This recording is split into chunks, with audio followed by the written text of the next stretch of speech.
Oh.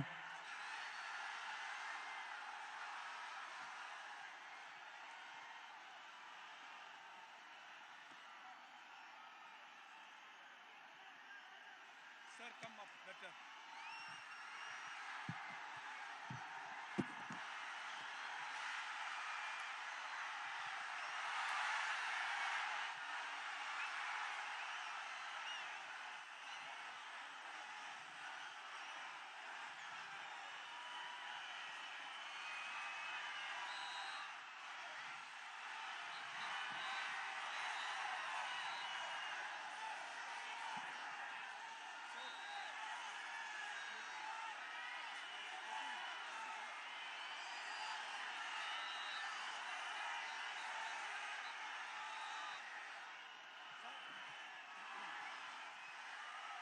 கொஞ்சம் அங்கேயே நில்லுங்க ப்ளீஸ்.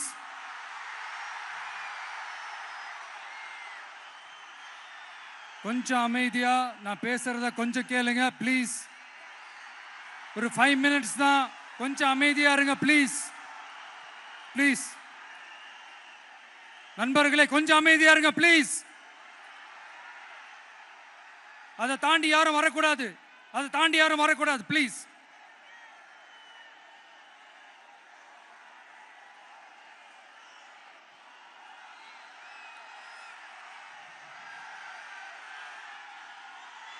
என் நெஞ்சில் குடியிருக்கும்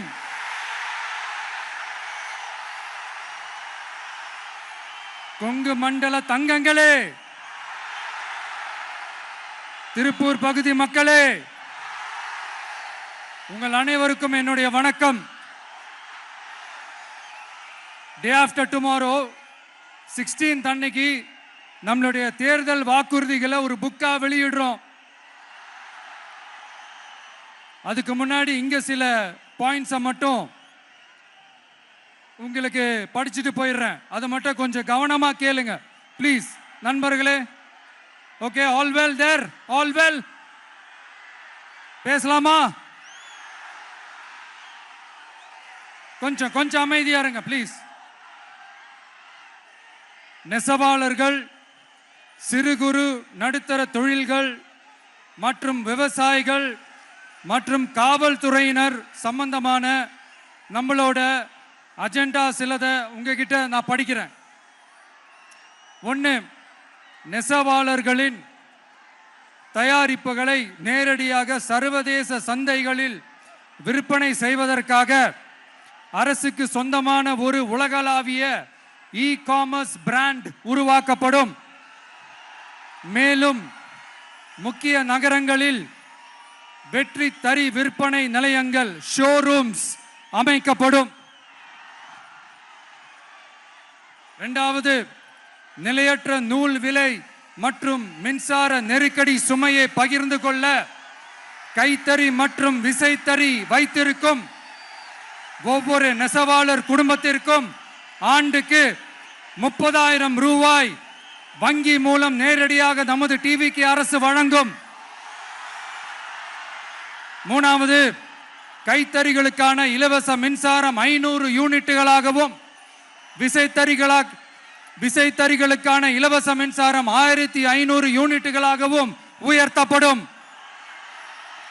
அடுத்தது, நெசவாளர்களின் உற்பத்தி செலவுகளை குறைப்பதற்காக அவர்கள் வழங்கும் நூல், சாயங்கள் மற்றும் ரசாயனங்களுக்கு நமது டிவிக்கு அரசால் 50% மானியம் வழங்கப்படும்.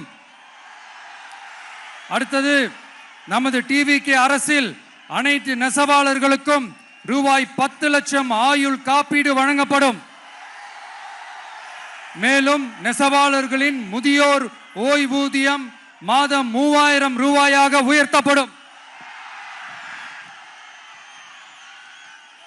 குறு சிறு மற்றும் நடுத்தர தொழில்களின் வளர்ச்சி, லட்சக்கணக்கான வேலை வாய்ப்புகளை உருவாக்குற துறையில ஒண்ணுதான் இந்த MSMEs.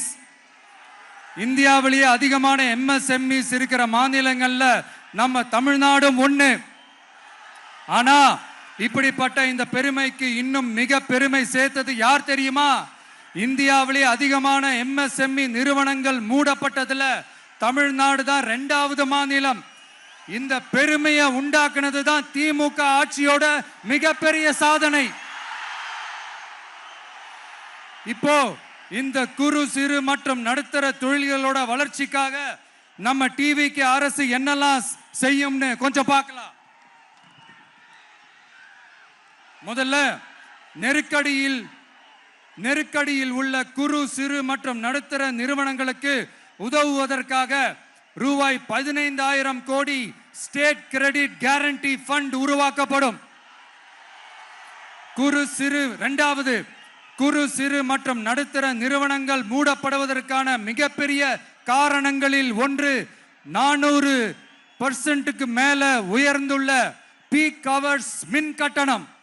இது குறிப்பாக ஜவுளி துறையில் உள்ள குறு சிறு மற்றும் நடுத்தர நிறுவனங்களை பாதித்துள்ளது. டிவிகே குறு சிறு மற்றும் நடுத்தர நிறுவனங்களுக்கான MSMEs இந்த பீக் ஹவர்ஸ் மின் கட்டணத்தை நமது டிவிகே அரசு நிறுத்தி வைக்கும். அடுத்தது விரிவான ஆய்வுக்கு பிறகே மின் கட்டணத்தை முறைப்படுத்தும். மேலும் குறு சிறு மற்றும் நடுத்தர நிறுவனங்கள் அடுத்து வரும் 5 ஆண்டுகளுக்கு 100% மின்சார வரி விலக்கை பெறும். அடுத்தது குறு சிறு மற்றும் நடுத்தர நிறுவனங்கள் உலகளவில் போட்டி போடுவதை உறுதி செய்வதற்காக அவற்றை நவீனமயமாக்க ஒரு யூனிட்டுக்கு ரூபாய் 50 லட்சம் வரை என்ற அளவில் 35% நேரடி மூலதன மானியத்தை நமது டிவிகே அரசு வழங்கும்.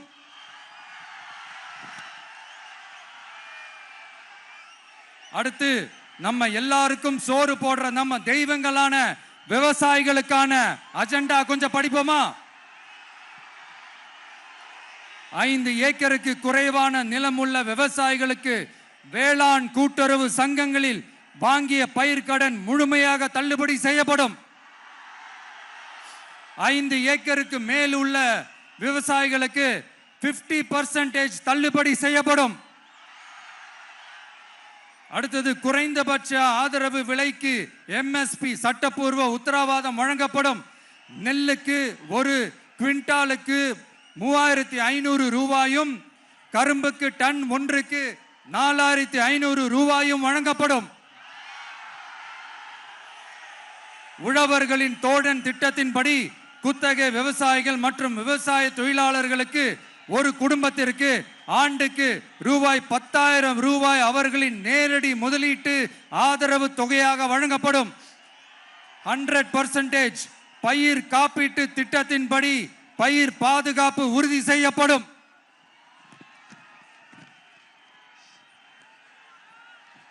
கடைசியாக நமது அரசு ஊழியர்களின் நலனுக்காக பழைய ஓய்வூதிய திட்டம் மீண்டும் வழங்குவது குறித்து நமது டிவிகே அரசு கனிவுடன் பரிசீலித்து மதிப்பீடு செய்யும். அடுத்தது 5 அல்லது அதற்கு மேற்பட்ட ஆண்டுகள் தொடர்ச்சியாக அரசு பணியை நிறைவு செய்துள்ள அனைத்து தற்காலிக ஆசிரியர்கள், செவிலியர்கள் மற்றும் எழுத்தர் பணியாளர்களை நமது டிவிகே அரசு பணி நிரந்தரம் செய்யும். 3வது, பதவி உயர்வுக்கு பணம் பெறும் கலாச்சாரத்தை நமது டிவிகே அரசு முடிவுக்கு கொண்டு வரும். அனைத்து அரசு ஊழியர்களின் இடமாற்றங்களும் வெளிப்படையான மற்றும் கால வரையறைக்கு உட்பட்ட முறையில் நடைமுறைப்படுத்தப்படும். 4வது, காவலர்களின் அடிப்படை மாத ஊதியத்தை 18,200 ரூபாயிலிருந்து 25,000 ரூபாயாக நமது டிவிகே அரசு உயர்த்தும். அதிக மன அழுத்தம் உள்ள பணிகளில் ஈடுபடும் காவலர்களுக்கு பணிப்படியாக மாதம் 1,000 ரூபாய் கூடுதலாக வழங்கப்படும். காவலர் நலன் மற்றும் பணி நிபந்தனைகள் சட்டத்தை, அதாவது police welfare and working conditions act, நமது டிவிகே அரசு இயற்றும். அச்சட்டத்தின்படி காவலர்களின் பணி நேரங்கள் முறைப்படுத்தப்படும். அதிக பணி சுமை கொண்ட காவலர்களுக்கு வாரத்திற்கு ஒரு சுழற்சி முறை விடுமுறையை உறுதி செய்யப்படும். சலவைப்படியை அதாவது வாஷிங் அலவன்ஸ் 500 ரூபாயிலிருந்து 1000 ரூபாயாக உயர்த்தப்படும். மேலும் மதுரை, கோயம்புத்தூர், திருச்சி, திருநெல்வேலி, சேலம் மற்றும் வேலூர் ஆகிய இடங்களில் காவலர் நல மருத்துவமனைகள் நமது டிவிகே அரசு நிறுவும். கடைசியாக பெண் காவல்துறை அதிகாரிகள் பாதுகாப்பு நெறிமுறை அல்லது பாதுகாப்பு பணிகளுக்கு பணியமர்த்தப்பட மாட்டார்கள். பெண் காவல்துறை பணியாளர்களுக்கென தனி ஓய்வறைகளும் நடமாடும் டாய்லெட் யூனிட்டுகளும் அமைக்கப்படும்.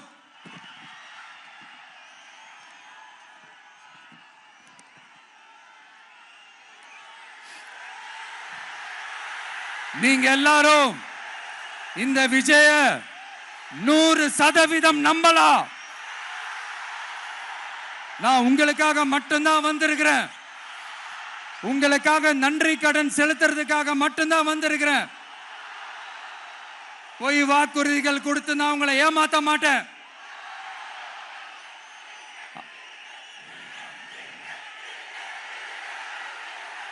அதனால உங்க அண்ணனுக்கு, உங்க தம்பிக்கு, உங்க மகனுக்கு, உங்க பிள்ளைக்கு